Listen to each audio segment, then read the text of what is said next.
Hi, my name is Brianna, and I'm a doula and a midwifery student, and today we're going to talk to you about how to tell if breastfeeding or chest feeding is going well. We're going to cover also baby behavior, diaper output, weight gain, and how to spot signs if you think you might be needing some additional support. Let's start with baby behavior during and after feedings. Okay, so let's talk about the positives. Number one, how do we know that things are going well? Babies typically will latch their first latch between 5 and 1 hour after being born. Signs that things are working well is if your baby latches easily and actively feeds. What does that mean to you? It means you'll see active sucking and swallowing. Short pauses during the feed are normal, but it's important that baby continues to feed for more than a few minutes. After the feed, your baby will seem satisfied, calm, and possibly even alert. Feeding times typically look like anywhere from 10 minutes to even an hour, but generally between 10 and 30 minutes, depending on the age of your baby. If your baby is falling asleep at the breast regularly after only a few minutes, we will talk about how this might be a sign that breastfeeding, chest feeding might need a little bit of help.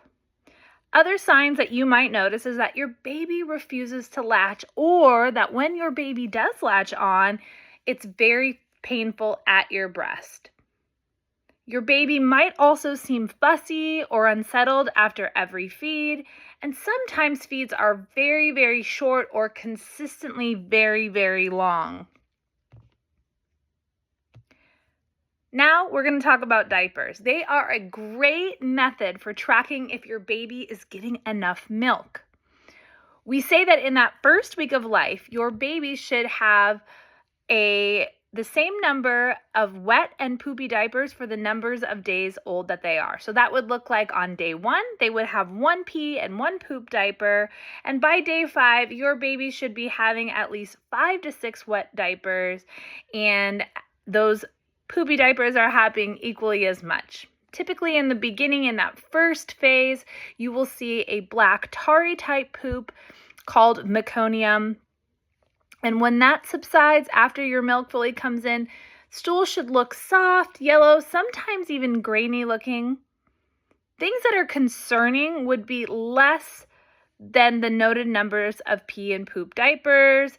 Maybe your baby is not having a stool, or it is very hard or very dark. Also, very watery stools or blood in stool or foamy stools should always be considered with your pediatrician for any potential of issues.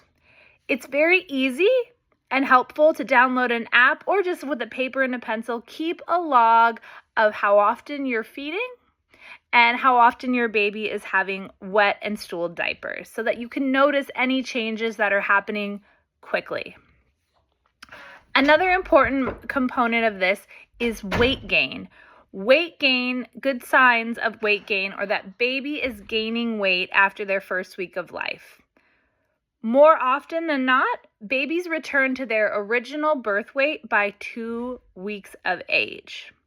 Babies in the first few days of life, or even in the first week of life, can lose some weight. If your baby is losing more than 10% of their birth weight, or your pediatrician notes that they are dropping off of a growth curve, it's super important that we figure out the reason why. This may be a great time to consider meeting with a lactation consultant or an IBCLC.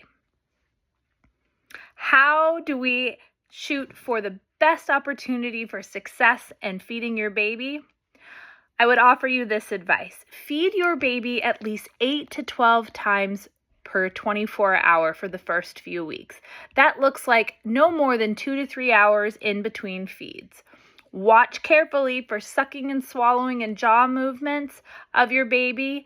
Keep a log of your feeds and the diapers to track patterns, and ask early for help if something doesn't seem right. There is always support available.